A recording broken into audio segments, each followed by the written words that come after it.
Bismillah, alhamdulillah, wassalatu wassalamu ala rasulillah. Tepang deui dina dinten ieu dina surat Yunus ayat ke-52. A'udzu billahi minasyaitonir rajim. Bismillahirrahmanirrahim. Summa tuluy qila diobrolkeun ka saha lilladzina dzalamu ka jalma-jalma dolim engke di akhirat diebrehkeun zuku mangka sok rasakeun ku anjeun kabeh jalma-jalma musyrik nu dolim azabal khuldi kana siksaan khuldi anu langgeng moal aya eureuna.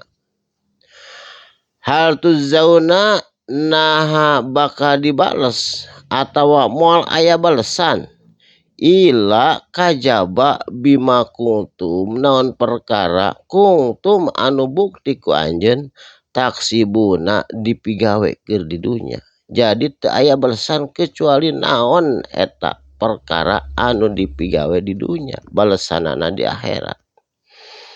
Saterasna wayastambiunaka jeung bakal naranyakeun ka anjeun Muhammad saha nu bakal naranyakeun itu jalma-jalma jahiliyah anu bodoh atanapi jalma-jalma musyrik anu teu percaya kana imanan kana kaimananana.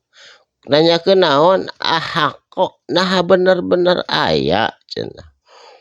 Huwa ari itu siksaan akhirat aya teu sabenerna di akhirat teh siksaan.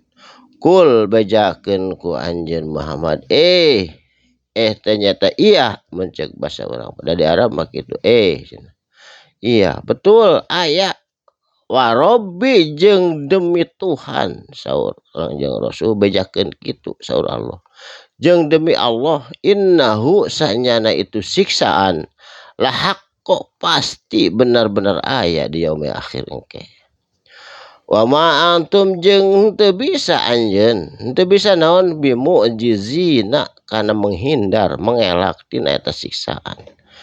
Lamun urang nyeun dosa moal bisa ngelak ari can tobat mah tetep aya siksaan mangkana meungpeung di dunya kedah tobat buru-buru insyaallah.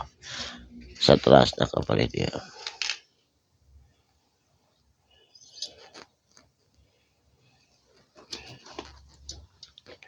Walau ana jeung lamun teh masanyana likuli nafsin tina saban-saban nafsin jiwa atau setiap orang zolamat anu dolim ieu jalma-jalma di dunyana darolim mahfil ardi naon perkara anu aya di dunya imah mobil mewah sagala anak kareulis karasep pokona harta berlimpah emas-emasan naon aya di muka bumi pokona kekayaan manehna laftadat pastina eta kumaha rek dipake nebus kana dosana bihi kana itu siksaan moal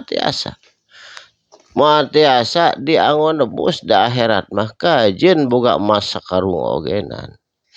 Saterasna wa asarru jeung disumputkeun atanapi berusaha nyumputkeun itu jalma-jalma dolim di akhirat nadamata kana penyesalan nyumputkeun penyesalan ke di akhirat mah da teu aya hartosna amun ayeuna mah di dunya mah tiasa penyesalan disumputkeun terus tobat ngantos di akhirat mah tos maot mah teu tiasa lama samangsa atawa ketika ro'aul azab diebrehkeun atawa nempo azaba kana adab ngagebeg di akhirat ningali adab siksaan teu tiasa nyumputkeun penyesalan keur kitu wa qodiya jeung ditetepkeun atawa dipastikeun ku Allah bainahum di antara itu jalma-jalma bil qisti kalayan adil.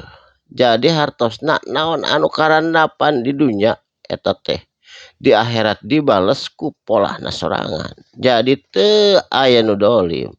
Wahum jeung itu jalma-jalma nu iman, jalma-jalma anu kafir, anu musyrik la yudlamuna henteu dianiaya teu didoliman sadayana oge tergantung amal perbuatanana di dunya.